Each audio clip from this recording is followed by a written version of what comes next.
coaches. Blow the whistle, ay. Blow the whistle, ay. Blow the whistle, they can't hold a flame against you, ay. Blow the whistle, blow the whistle, ay. Blow the whistle, got the game, it ain't no issue, yeah. Blowing the whistle, I had enough with you, the championship, it is gone. Ain't listen to you, I can't give it to you, cause you don't know what I've been on. This is the Coaches Podcast. What is going on, everybody? Welcome into the Fantasy Coaches Podcast. I am your host, as always, Coach Steve. We are back for week 15, guys. Starts and sits. It's playoff time, and we got the whole crew together today. Let's introduce the crew. Coach Jibbs, what is going on today, brother? What it do? We lost John. I'm John. still here, but I'm doing good, and hopefully we're gonna get another good Thursday night game, and there's definitely some good start and sit concerns with this one too as well. Absolutely, definitely is, and of course, Coach John's back in the fold. What's going on, Coach John? Look at him. Nothing. Temporary. Kicked me out. I got booted. I got lagged. I lagged out. So, no, I'm excited. It's playoff time. This is it. This is make or break fantasy season time. So, I'm excited to talk start sits. Absolutely. Love it. Like I said, we have a lot of starts and sits to talk to you guys about. I don't even know mine yet. I'm going to just come up with mine on the spot today. That's how great it's going to be, guys.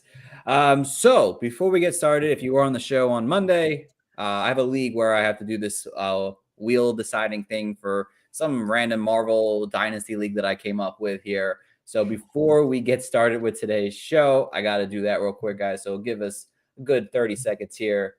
All right, we are on the wheel deciding spin here. This is for my friend Jameson, and let's see what we get. Oh, hold on, let me run it a little bit here. Juice it. Let's go. I never juice it. So, it's a space stone. It's something different. I love that. I'm gonna stop sharing now. Space Stone, that's awesome because I might play him next week in the playoffs, and I have a chance to steal it now. So, Jameson, if you're watching, that Space Stone's coming my way, my friend. So thank you all for tuning in for that little portion right there, but we will get back to our regular scheduled program. So, again, we have starts and sits, and we're going to get through the news first. So let's get through some news.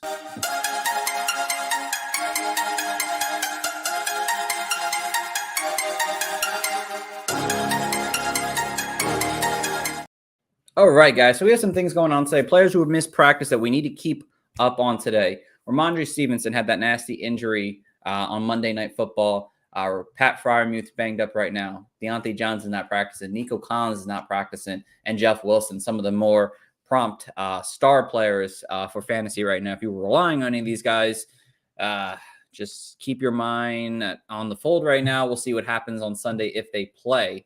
Mark Ingram got put on the IR after he got himself injured. Irv Smith Jr. is close to returning. I don't know how that's going to impact him, but probably won't really help us. More like the Vikings playoff run if they make it.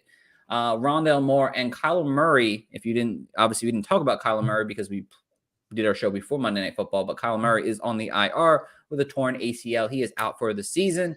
And obviously Rondale Moore has just been battling injuries all year, so they decided to hang it up with him as well. I guess speaking of Kyler Murray right now, in terms of dynasty real quick here, 9 months ACL tear, that's going to put him just about training camp. Is he someone right now you're looking to kind of move away from in dynasty? His situation, especially with the injury, team's getting older. How do you guys feel about him in dynasty right now, Kyler Murray in a general sense? I mean, I think you're kind of stuck with him because he's now injured. I mean, no one's going to want to trade for an injured player who's kind of been lackluster. So I think you just have to kind of ride it out and hope he comes back next season and can perform. And then, maybe you trade him early on next season. But yeah, it's certainly been disappointment. And for Dynasty, it's been a rough go. You expected a top 5 sort of asset. He, shows flashes of that sometimes, but there's just no consistency. It stinks. Yeah, I'm kind of down on him. I think even though he's still young, he's going to be 26. maybe 27, probably the end of next year.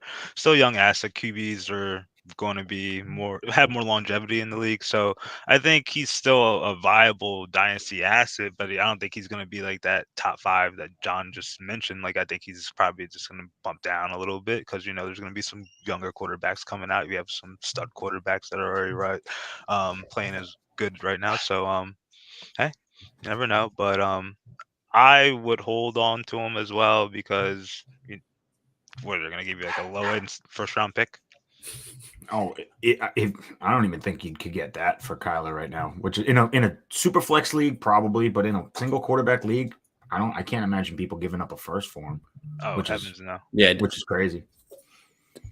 Definitely not a first in the single QB league. I mean, I think he's still a top 10 quarterback in my eyes. He's still young. He's only going to be 25, if I'm not mistaken, going into next season here. So there's still a lot of hope for him.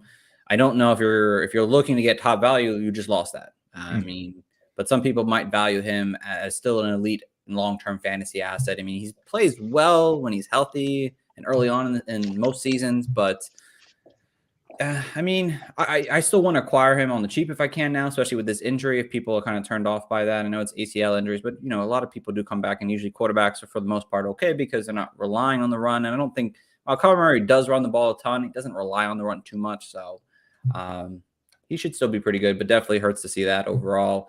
Ito Benjamin got waived by the Texans and already picked up by the Saints. Hunter Renfrow, Darren Waller, Dallas Goedert, Mecole Hardman, all designated to return from IR and potentially all play this week. We'll see how that turns out. Probably wouldn't play most of these guys, maybe Goddard, but I probably wouldn't play any of these guys in their first game back. And then Lamar Jackson has already been ruled out for week 15, and Tyler Huntley has cleared the protocol, so he's going to start for week 15 for the Baltimore Ravens.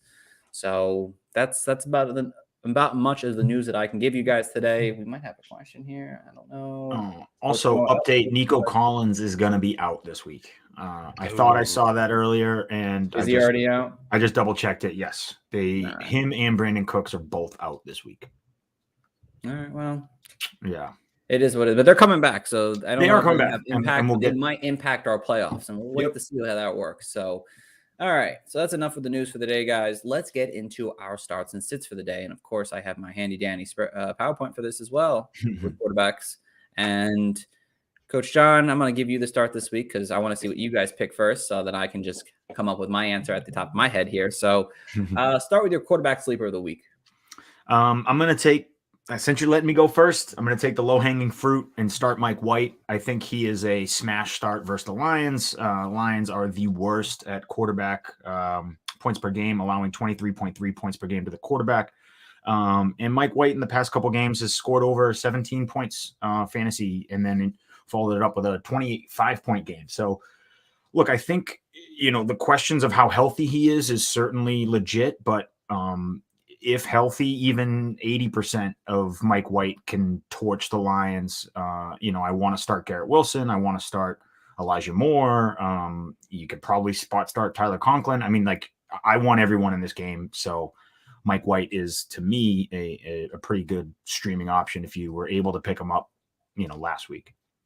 Yeah, no, 100%. I mean, if I had my turn to go first, that's a very popular option, obviously. It's easy. That was my option too. Yeah, well, see, Coach Gibbs had his option as well. He's definitely makes sense. He's having a good little stretch run here. Again, injuries kind of messed him up this past week, but he shows that they're willing to throw the ball with Mike White and let him sling it as much as possible. As long as he can stay on the field, he should end up having a pretty solid outing overall.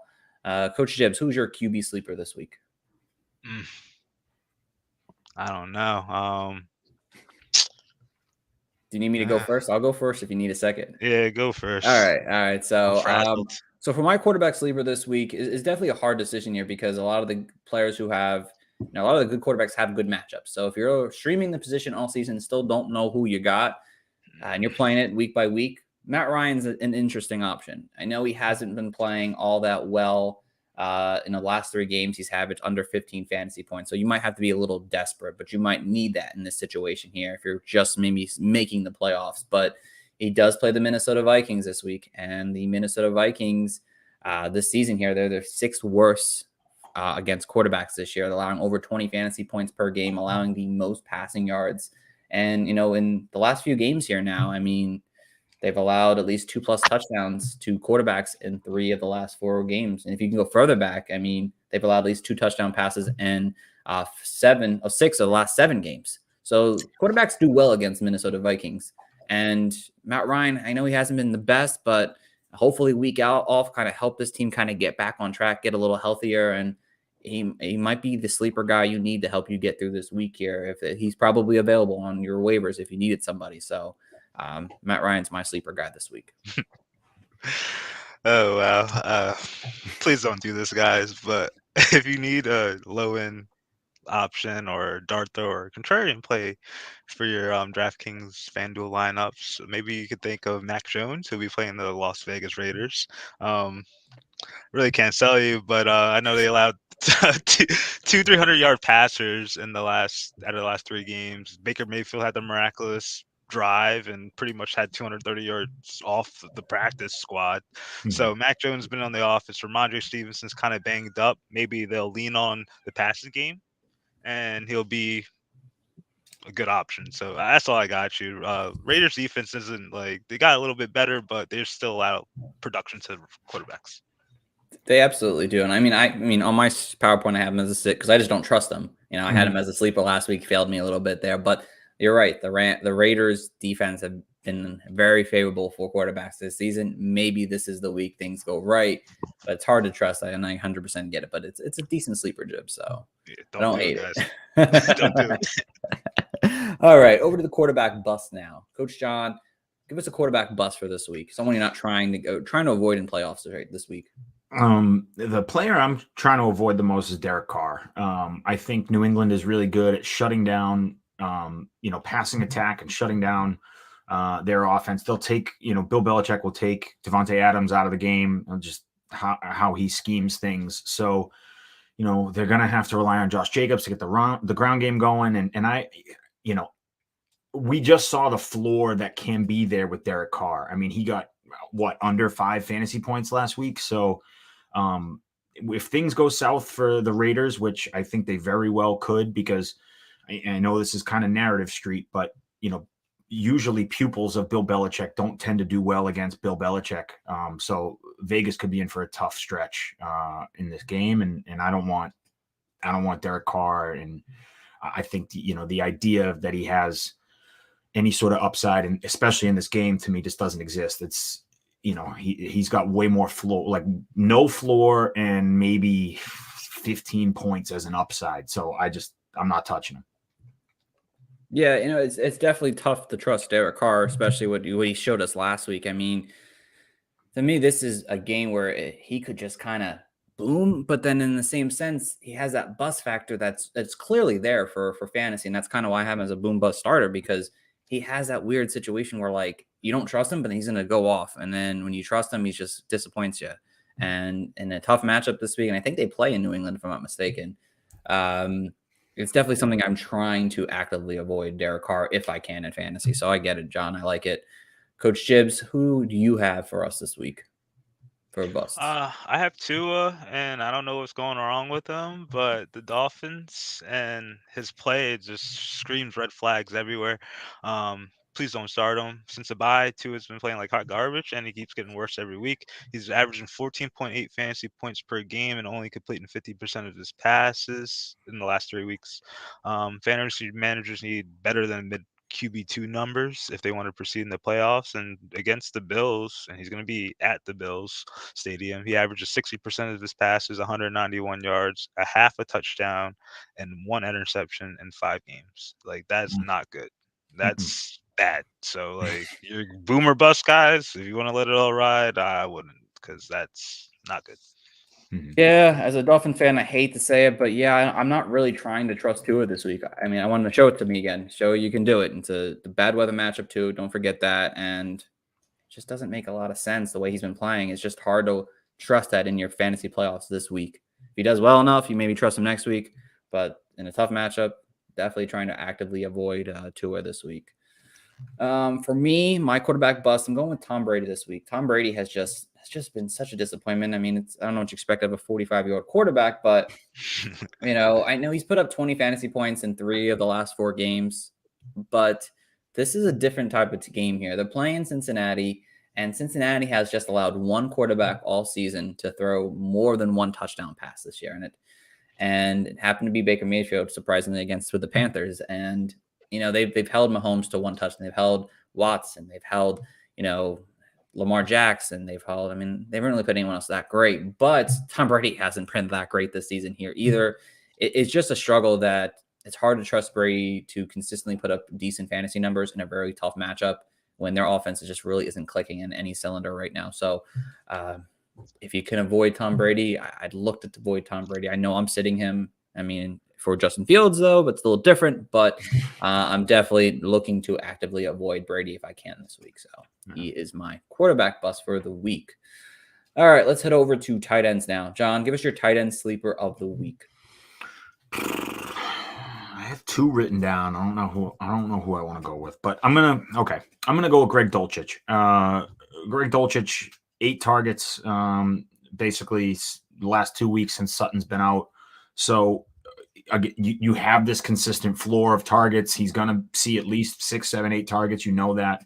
And the Cardinals are the best matchup against tight ends. We've talked about it for, I feel like, forever. The Cardinals always think against tight ends, allowing 19.3 fantasy points per game. So I think this is a good matchup. I'm not scared off whether it's what's his name, Brett Rippon or Russell Wilson. I'm not scared. I think they're gonna have to throw against my this either way. So I'm okay with Greg Dulcich as a sleeper option. I mean, he's been good the past couple of weeks, but I know he had some downtime. But this is a good bounce back week. Get in the end zone, get 8 targets, get your 60, 70 yards, and be a top 5 play. Oh, 100%. I'm starting him every which way I possibly can this week. I mean, he's just been consistent over the last 2 weeks now. I don't know if Courtland Sutton's playing this week. And no matter who plays quarterback, they're going to find a way to get this man the ball because Arizona is so bad against tight ends this year. So just sign me up for that first week of playoffs. Love it. Coach Jibbs, who you got at your tight end sleeper? I'm going to go with Tyler Conklin, Mike White's boy. Detroit gives up the 4th most points to tight end position. Guys, this is not glamorous, but Detroit has allowed, I think, 3 out of the last 5 tight ends they faced to go over 10 PPR fantasy points. So it's not pretty, guys. I just think it's a easy option and a good matchup this week for him. Yeah, no, I like it. I mean, Tyler Conklin, he's definitely has a very favorable matchup for sure. Mike White's tossing the ball every which way. Maybe no Corey Davis. Maybe he'll see a few more targets. Maybe get to that 6 to 8 range potentially. Yeah, definitely a good start for Tyler Conklin. Mm-hmm. My my tight end situation I'm going to go with this week is Hunter Henry. Hunter Henry, when he has a favorable matchup, he usually performs pretty well. And this is a favorable matchup. While he might not score a touchdown, because the Raiders haven't allowed a touchdown since week 5, but they've allowed decent yardage to tight ends, and I think he could get to that mark where he got to 3 for 70. I mean, I don't think that's out of his range. Jacoby Myers is kind of banged up. Devontae Parker's banged up right now. They need people to throw the ball to. Mac Jones and Hunter Henry have always had a connection since Mac Jones been there, and I'm willing to let him be in my starting lineup this week if you're really still kind of moving around and streaming tight end position. I think he gives you a safe overall floor. It's not going to be an upside play, but it's definitely a nice play overall. So Hunter Henry is my tight end sleeper of the week. All right, let's go to tight end busts now. Coach John, what you got for tight end busts? Tight end bust, I have Cole Kmet. Cole Kmet has a really tough matchup against the Eagles, averaging 9.8 fantasy points to the tight end position, which is 3rd worst or 3rd hardest, in the league. And he's had less than 7 points in the past 2 weeks. So I think this explosion of offense that Justin Fields provided for a little while was great. It was amazing. It was really fun. But and Cole Kmet kind of fell back into this, usable asset where we kind of written him off the first 4 weeks. But this matchup specifically is someone that I'm trying to stay away from. I don't love. I think Justin Fields, obviously, you can start because he's so dynamic with his legs. He can do enough, but through the air, he could have a hard time. And I know that the volume might be there with Darnell Mooney out of the way, but I just can't trust Cole Kmet There's enough. We talked about Hunter Henry could be on your waiver wire. I'd rather have Hunter Henry than Cole Kmet. So that's kind of where I'm at. Yeah, no, I mean, I definitely get that. Overall, Eagles have been really good against tight ends this year. It's hard to really trust the Bears passing unit.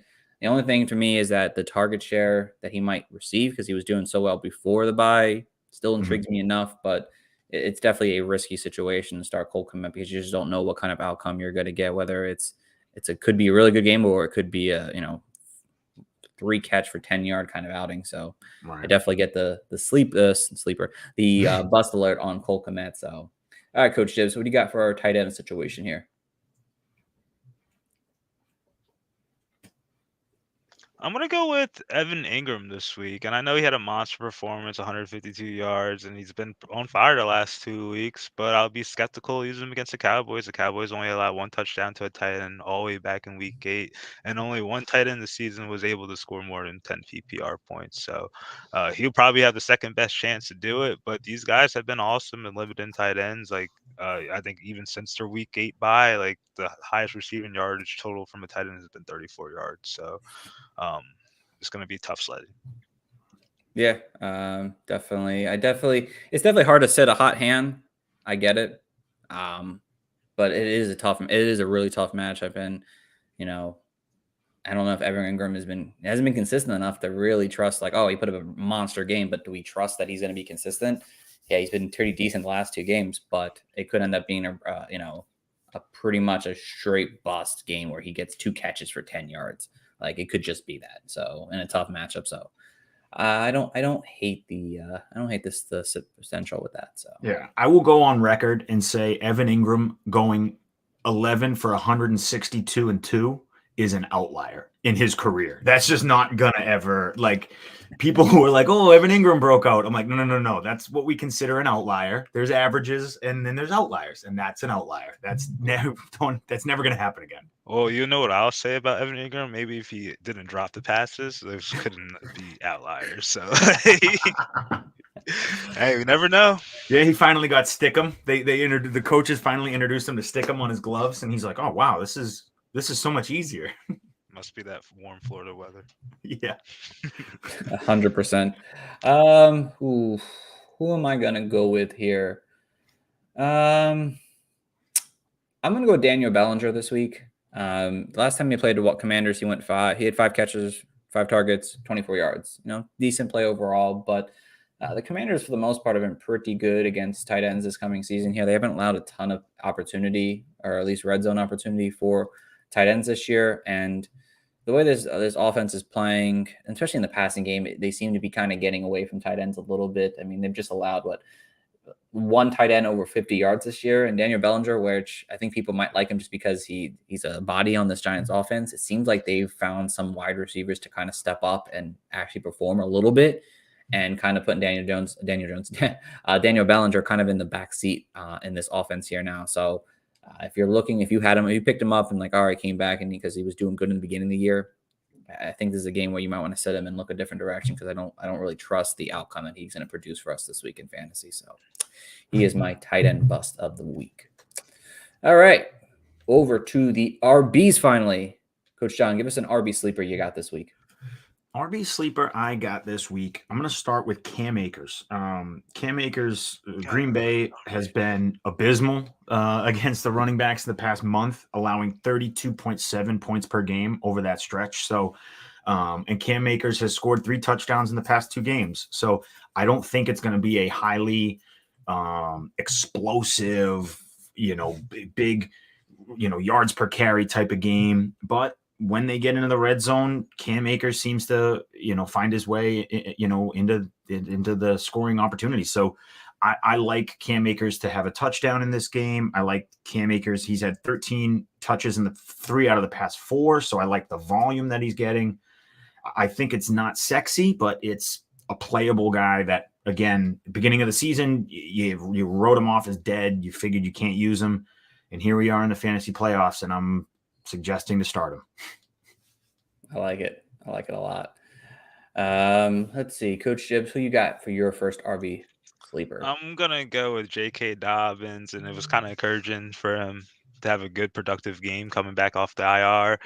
And now that I know Huntley's starting, it kind of makes even like a smarter play. And I could just see the Ravens be able to run the ball efficiently with him and Gus Edwards. Cleveland gives up the third most points to running backs. And since their bye week in week 9, 8 out of 10 running backs were able to score 10 PPR fantasy points. And Dobbins, I know he doesn't catch the ball, and Gus Edwards doesn't catch the ball, but that's still a encouraging sign to see that they could kind of reach that kind of floor with a minimum.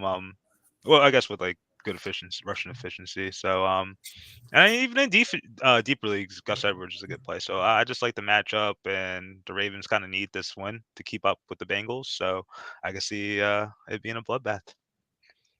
Yeah, no, I'm really happy to want to start J.K. Dobbins a lot this week if I have him on any one of my rosters. So I love that. My first RB sleeper this week, and I think he falls in this category now because he's had 5 straight really terrible games, but it's Alvin Kamara. And folks might not be willing to want to start I'll Alvin take that. Kamara this week because he's been so bad in fantasy. But I really do believe the week off that they had last week, getting him kind of back into this offense where they're still in play for the division, they're going to use Alvin Kamara now. Mark Ingram's on the shelf now. He's done for the year. This coaching staff has to find a way to get Alvin Kamara the ball. And Alvin Kamara's had so many good games against the Falcons this year. First game of the season was not good. They kind of shocked the Saints, the Falcons did. But I think Alvin Kamara gets his stuff and carries. Running back over the last 4 games had at least 60 yards against these Falcons. And I think they try to get Alvin Kamara the ball in the passing game too, because that's where he thrived his entire career. So I think if you're hesitant to start Alvin Kamara, I don't think you should be. I think you should be able to put him in your starting lineup, whether it's an RB2 or flex option, and he should be able to perform at a high level once again, or give you at least fantasy production that, like, hey, I got 15 points from Alvin Kamara. That's pretty solid overall for a good sleeper this week, and finish as a top 20 running back in fantasy. So Alvin Kamara is my first sleeper RB of the week. Coach John, back to you, my friend. Give us a second RB sleeper. So the next player I want to talk about, I have 2. All right. Never mind. I'm going to go with Isaiah Pacheco. Isaiah Pacheco, the Texans have allowed 29.5 points to the running back position. I think, we just saw Jerick McKinnon have an explosion of a game, but really it was through the passing attack. Isaiah Pacheco is still getting the bulk of the carries. He's had 13 carries in 5 straight games, so he's got that safe volume of play. I also think that they're going to be way ahead against the Houston Texans. The Houston Texans get run on all the time. Kansas City's going to be out to a big lead. So they're going to be able to kind of grind away with Isaiah Pacheco in the second half. He's another one. I love him to score a touchdown this week. And, he's going to have himself. It might not be the most explosive, productive, crazy 200-yard game, but, 80 yards and a score is perfectly in the realm of possibility. Yeah, no, I love Isaiah Pacheco this week. People are all about the Jerick McKinnon life now because he had such a monster game last week. But, most of his production was in the passing game. And, 100%. Yeah. He's not going to catch, 3 balls for 89 yards plus and a touchdown every week. And especially against this offense, they're not going to need that from him. They're going to use Pacheco as much as possible, the bigger, stronger back in that backfield here. And I think he's going to have a good game, like you just said, John. So I like it. Coach Gibbs, give us a second sleeper at the RB position. Brian Robinson. Week 13, he had 21 rushing attempts, 96 yards, and he didn't score, but he still had a quality game in PPR leagues. If you're telling me he's going to get the Giants again after the bye week, they give the 9th most points to running backs. If we saw last week, Miles Sanders went for 144 yards. The week before that, the week before they played the Commanders, Tony Pollard went for 90 yards. Zeke went for 66 or so. So, like, their run defense is bad. And if you're telling me Brian Robinson is going to get another 20 totes, sign me up. Sleeper of the week. I love that. Definitely love Brian Robinson. I thought about using him just now, so Matt Gibbs, you took that guy from me, but he's 100% a fantastic sleeper for you in fantasy this week. That is for sure. All right. This one is going to be a little tricky here. And it depends obviously on health, if Ramondre Stevenson's playing or not this week. And he didn't practice today, so it gives me kind of some faith that he might miss a week. Hope he doesn't. But if not, I like Pierre Strong this week. Yeah. I'm glad someone mentioned him because I was going to do it too. Yeah, I mean, he looked pretty sharp. He only had 5 catches in the game, 5 rushes in the game here, but he put up 70 yards with 5 rushes there. And we don't really know what's going to happen with this backfield if there is no Ramondre Stevenson. They also have Kevin Harris. I'm sure they'll bring up JJ Taylor or something up from the practice squad. So we just don't know what's going to happen. But if Strong can get the start, and he was good in college too, this Ravens, God, this Raiders offense here just allows touchdowns, and they've allowed a touchdown, a rushing touchdown, and basically 5 of the last 6 games now at this point of the season here now. And this New England Patriots offense, they don't throw the ball as much, but they do not want to run the ball, and they want to run it consistently. And he has that, also that passing volume. He had 3 catches in this past game here. I think they'll use that to their advantage to some extent, especially if knows no Ramondre Stevenson. I could see him finishing as a top 25 RB this week in fantasy without Stevenson. If Stevenson plays, I don't like him as much, but he turned into like a really deep, risky sleeper. But in this case, he's a kind of a risky sleeper, but he's someone that if you're looking for an RB and there's not many out there, he might be able to provide you with those low-end RB2 numbers this week. Yeah, and the one thing I do like about Pierre Strong, just to piggyback off of you, is he is kind of the opposite of Pacheco and Cam Akers. He is one of those guys who can explode on a 40-yard run all of a sudden out of nowhere, and you're like, oh, okay, great. Like this, he can take 6 or 7 touches and do a lot with it. Where, sometimes you have these different types of backs that are much more volume dependent. I don't think Ramondre is going to play. I think it is probably going to be Damian Harris and Pierre Strong. And Pierre Strong is, he's a 4.3 40 type of guy. I mean, he's fast. So he's, that lightning combination when you talk about, a backfield. So I like him. I don't think Ramondre is going to play. And I think Pierre Strong's probably going to get 7-8 carries and 4 or 5 targets and do enough with them. No, absolutely. I like it. I like it a lot. All right. Let's see. We're on RB Bust now. Coach John, give us your RB Bust of the week. So this one feels like cheating, but I'm going to do it anyway. Travis Etienne, after the injury, he has combined for 11 fantasy points. So not good. He is he clearly, and I think this also coincides with the sort of emergence of Trevor Lawrence really becoming a top 10 quarterback like we all expected him to be. I mean, he's throwing the ball well, his QBR is through the roof, and he's making a lot of things happen through the air, and the Jags, kind of went away from the run a little bit. So Cowboys are obviously a horrible matchup as well, only allowing 18.5 points per game to the running back. So even if they do somehow start involving Etienne more and getting him the carries, this is just not the matchup that he's going to explode onto the scene with. I think it's, it stinks because there was a while there where he looked like an absolute world beater, but I think now we have to sort of readjust our mentality of Etienne until he proves it to us, because after the injury, he just hasn't looked the same, and it hasn't been as involved in the offense either. So yeah, 100%. It's definitely hard to trust in the way he's producing.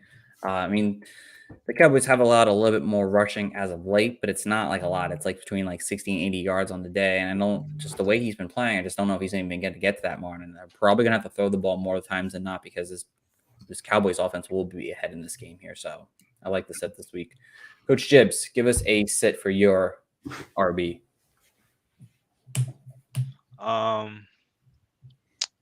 David Montgomery.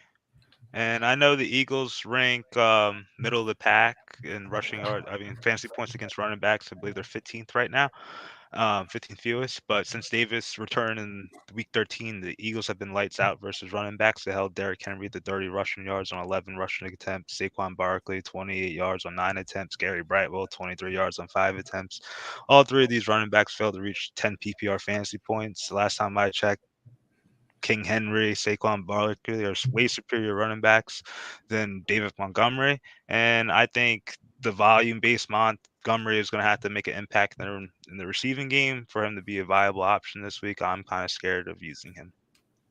Yeah, no, I like that one there a lot. It's definitely tough. I think the Eagles have kind of tightened up a little bit on that defensive line now. And I don't think they're going to allow Dave Montgomery to kind of just run crazy like they've allowed a lot of running backs recently to do so. So definitely, I like that play there a lot. For me, guys, my RB bust this week, I'm trying to think who I want to use here. I'm going to go with the Dolphins guys this week. Raheem Mostert, Jeff Wilson. I don't think Jeff Wilson's playing, but Raheem Mostert. People might be, more willing to start Raheem Mostert now because, if Jeff Wilson doesn't play, he's going to see more work. But this Bills offense has been pretty good against quarterbacks this year. And it's not something running backs this year. And it's not something I really want to go after too much. And just the way this offense has been playing, they're just not running the ball enough. And they've allowed some touchdowns recently. And I think he's a touchdown or bust kind of running back with Raheem Mostert this week. Mm-hmm. But I just can't trust that this offense is going to have enough opportunity to run the ball enough. And, it's just a way that I expect them to have to throw the ball more times than not in this offense here. So for me, Raheem Mostert, he doesn't catch enough balls at the back for me to trust him that often. So I'm looking to avoid Raheem Mostert this week if I can. And that's kind of the way I feel about it right now. So he is my RB. I have this weird, sinking suspicion that this Miami Buffalo game in the weather, divisional matchup, it could be a really tough, low scoring game. I know we all expect a bunch of fireworks and we expect to hit the over, but I don't know. I've seen enough, divisional football that they tend to play each other pretty tough, and it could be a lower scoring game than we expect. So ultimately I like the call of sitting Raheem Mostert. Yeah, absolutely. Oh, it's Marley. He's back. Yeah. Lost you there for a second. Welcome back to the show. Did you lag out too? Yeah. This new Call of Duty is crazy. Oh God. All right. Let's get back on to some action here, guys. Let's get over to the wide receiver sleepers. Coach John, give us a wide receiver sleeper this week you like. This one feels so gross, but I'm going to say Michael Pittman. Michael Pittman with Matt Ryan has been averaging 14.4 points per game, a 23% target share. So, there's other than one game where I think Ryan might have left because of an injury, but, Pittman and Ryan tend to, bring out the best in each other. Vikings are an awesome matchup. They're 41.6 points per game to the wide receiver position. So, and specifically in those 10 yards deep targets. So I think there are some big plays in store for Pittman this week. I think there is a chance that, he has a usable game. But it's one of those kind of close your eyes, put him in your lineup and don't try not to second guess it. But I think Michael Pittman this week could bounce back after a horrible game against Dallas. Horrible I am game. hoping so. I really need Michael. I mean, I don't have a lot of Michael Pittman shares, thankfully, this year. Even though I loved him this year, but I really do need him to bounce back in general for his future value right now. So hopefully he can do that this week. So, Coach Gibbs, give us your wide receiver sleeper. Oh, Elijah Moore. And this is without Corey Davis playing this week. I think he could play more meaningful snaps in the slot. The Lions give up the fourth most fantasy points to wide receivers over the last 4 games. I think Detroit's basically allowing 265 passing yards. The last 2 quarterbacks that faced them, or 2 out of the 3 quarterbacks that faced them, threw for more than 300 yards, so it kind of favors Mike White. And then 9 out of the last 11 wide receivers that they face reached more than 10 half PPR fantasy points, which is a good floor. Garrett Wilson's probably going to be electric, lights out. So Elijah Moore's coming off a 10 target game. I think this all encourages me that he'll kind of continue to get the looks and maybe have a decent outing, maybe a touchdown. So love Elijah Moore this week. Yeah, no, that's who I was considering going with, Elijah Moore. He's definitely the 10 targets is what does it for me, and a very favorable matchup with no Corey Davis makes so much sense. My first wide receiver sleeper is Allen Lazard, because Allen Lazard has been kind of a no-show over the last basically month of the fantasy season here. I got to go back with some faith with him. The Rams have been terrible against wide receivers this season. Everyone's going to be focused on Christian Watson. Everyone's going to try to find a way to stop this man from just scoring 10 touchdowns a game, which hopefully will leave Allen Lazard, who, has been seeing, he's seen, over 5 targets in 2 of the last 4 games. Not a lot, not crazy great for many times, but he's got at least 40 yards in 3 of the last 4 games. It's not crazy, but I think in this kind of matchup here where I think this could be a weirdly high scoring game for no reason. 2 shitty teams, unfortunately, which is weird to say. But I think Alan Lazard kind of gets back on track, and he ends up finding a touchdown and probably gets somewhere over 60 yards this week for you in fantasy. So I'm willing to go back on Alan Lazard this week after a fresh off a bye. This team is looking to try to make some miracle playoff push right now. So as long as they're in it, Aaron Rodgers is going to do everything he can to get these guys the ball. So Alan Lazard's my first sleeper this week. Coach John, give us another wide receiver sleeper you like. I'm going deep sleeper on this one. This one is, we talked about it in the news. There's going to be no Nico Collins. There's going to be no Brandon Cooks. I'm okay starting Chris Moore. I'm totally okay with it. He just went 10 for 124 against the Cowboys, which was a terrible matchup. He gets a little bit nicer of a matchup against Kansas City. Still not great, but they're going to be playing from behind. They're going to have to score points. It looks like no Dameon Pierce. So I don't see how this offense moves the ball outside of Chris Moore. Again, this is very deep. Hopefully you have better people on your roster, but if not, check your waiver wire because he's only 5% owned. He's probably, if not definitely out there. I think you can grab him and flex him this week comfortably. So again, I don't love it. It's not pretty. Don't watch the game. Just check the score at the end. That's all. That is a nice way to put it. That's for sure. I was thinking him first too, and I was like, maybe I'll get him later on the second time around. So and Nico Collins definitely not playing, even though Brandon Cooks did practice today. There's no guarantee he plays this weekend. So Chris Moore could end up having another really good fantasy outing against a team that allows wide receivers to produce at least. Coach Gibbs, what do you got for your second wide receiver? Stolen. Stole the worst shit out of my mouth. I guess I'll just stay with the theme when I got my pick stolen last round. I'll go with Darius Slayton? Yeah, Darius Slayton. I got Darius Slayton on my mind. Yeah, so I believe, Big play Slay could have a touchdown too this week. Yeah, he really could. But I know he had a disappointing game, and some of the other lesser wide receivers like Richie James and Isaiah Hodgins had pretty good games for their regards last week. But Darius Slayton, last time they faced the Washington Commanders, he went 6 catches, 90 receiving yards. He's always a deep play threat, and I think he'll probably get back on track this week. So he has a good track record against a foe that he faced a couple weeks prior. He's the main option in the offense, and hopefully he could produce. So I'll go Darius Slayton. Yeah, no, Darius Slayton's definitely a good option. Isaiah Hodge could be a good option for this Giants team as well. So keep both those guys on your deep sleeper list for sure. For me, I'm going to go with a guy who had a pretty solid outing last week with his new quarterback. And I'm going to say his last name wrong, and you guys are going to have to help me here. But Ben Skowronek.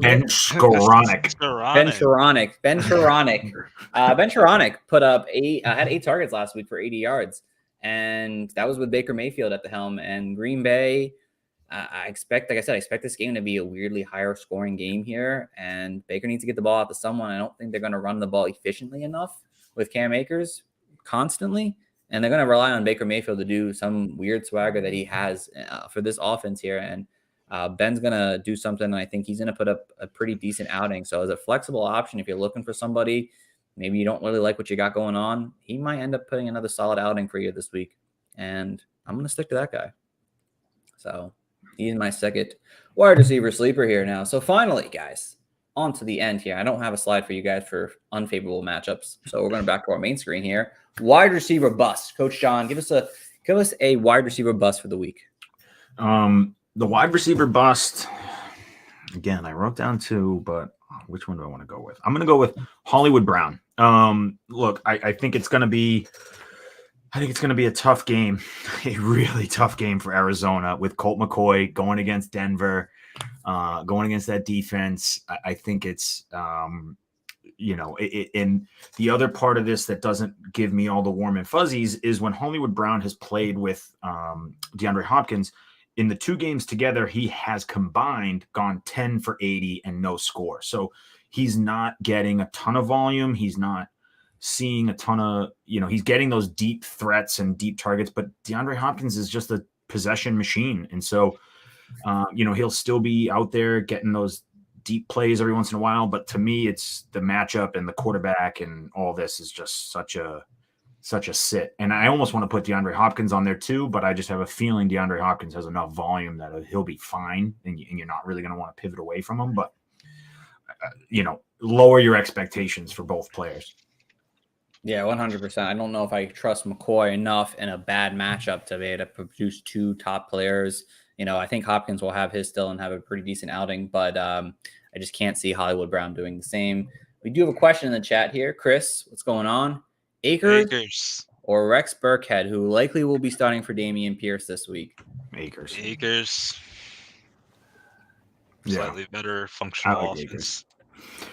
If I knew more consistently that Rex Burkhead would see the majority of the work in this offense, I would say Rex Burkhead, but I just don't know how much work they're planning on giving. It's PPR, so I don't know if that changes your mind at all, guys. It doesn't. Dari is gonna take work. Yeah, it doesn't change my mind. I don't think it's. Again, I can't. I might say Rex Burkhead personally. I might say Rex Burkhead. I can't. Week one of the playoffs, I can't start Rex Burkhead. I can't do it. I just can't. I wouldn't let myself. The safe option, Chris, is probably OK Makers, like John and Jib said. But I don't know, man. If you're looking for a crazy Hail Mary throw, Rex Burkhead puts up 15, 17 fantasy points this week. I would not be shocked. I think it depends on your matchup. If you need a out of this world crazy play, go for it. But if you want something that's safe, I agree with them. Cam Akers is probably the better way to go. But I know I'll hate myself at the end of the day not starting Rex, but I'll probably feel better when he puts up 2 yards on the day and Cam Akers goes off. So just start Akers. I think he should have the better outing overall. But man, I'll be upset. Rex Burkhead is one of those guys that he'll be in, like, if he goes off, he's like a good Millie Maker lineup type of guy. Like he's low owned type of DFS play. Makes so much sense to start. Yeah, like I would take my chance there in DFS. If you're not willing to take that major risk, just start Cam Akers, Chris. Yeah. All right, Coach Jibbs, give us your wide receiver bust of the week. I just want to make a good point, mine was Hollywood Brown too, but you also got to think about Connor's involvement. Like Colt McCoy was just chucking that bad boy 6 yards right there to Connor, so that's kind of taking some of that target volume down from both of them. So it's kind of shaky in my opinion. But my backup option is going to be DJ Chark. This man has been killing it. 90 yards receiving in back-to-back games. This man scoring touchdowns. This offense looks amazing, but they're going against the New York Jets. They give up the third fewest fantasy points to wide receivers. I don't think Sauce Gardner is going to be following Amon-Ra or St. Brown around. Personally, I think he'll probably be sticking outside with DJ Chark, but they both have potentially a bad matchup since the Jets only allowed, since their bye week, they only allowed the receiver 52 receiver large or less. So I don't think they're both going to reach their apex. I think Amon-Ra is safer because he's going to get the PPR receptions and stick mover, but I'm not too worried about the big play and DJ Chark this week. Yeah, I like that one there a lot. I thought about DJ Chark as an option as well, and I'm not really trying to start him this week for sure. For my wide receiver bust, I'm trying to actively avoid, if I can, Mike Evans this week. It would make sense if the one player that goes off is Mike Evans, but just the way this offense is running, it's just not running through Mike Evans and not throwing the ball deep enough for Mike Evans to get these deep balls. So that's the only way I think Cincinnati gets beat, is a little on the deeper side. But they've only allowed 4 wide receivers since week 5 over 80 yards receiving on the season here. And the way, like I said, I mentioned Tom Brady as a bust before. I just really can't see starting Mike Evans with any sort of confidence. And we saw that last week. He didn't have a great game last week, and I had him as a bust, and it worked out. And I think it's going to be that same situation this week. If you can avoid starting Mike Evans, I'm all for it. And I just prefer to go a different direction if I can. So he is my wide receiver bust of the week. Yeah, all right, guys. Well, we finished up on a really solid out timing today. I love it. We got a lot of great fantasy advice out there for everyone. Hopefully you guys enjoyed it. Do you boys want to say anything before we get going, John? Good luck in your playoffs. Good luck. This is it. You worked all season for this, so have fun and enjoy it, because you could be looking at the off season sooner than you expect. But I hope everyone who listens wins, and we can tune in next week and celebrate and plan again. Do it all again. Yes, absolutely. Coach Jibbs, what do you got for us? Conviction. Set your lineups with conviction. I don't want to see that. Oh man, like I shouldn't have started this guy. I knew it. Nah. Look Yeah. at it. Make sure. Oh, and they're Saturday games, so get your lineups in earlier too. Oh yeah. Absolutely. Smart. Yes. There are Good 3 call. Saturday games, so keep that in mind. So, yeah, again, just go with your gut, guys. At the end of the day, we can give you all the advice in the world, but you got to go with your gut. It's your team, it's your money, it's your reputation on the line. Whatever you got to do, just it's all fun. Just have a good time with doing it, and hopefully you guys win. And we'll see you guys on Monday. We'll do our waiver wire for week 15 or 16, actually. And of always, please go check out our website at www.thefantasycoaches.com. We got our rankings, articles, playbook that's up there. Really cool stuff going on over there. You can follow us over on Twitter at Coaches Fantasy. Like and subscribe here on YouTube. Let's start going on to 200 now subscribers. Let's get that started now, guys. So we'd appreciate it. And as always, just continue to tune in every Monday and Thursday through the rest of the season here, guys. We'll give you guys a waiver wire and start and set advice, help you win that championship. So thank you all for listening. Tune in until next time, guys, and have a good one.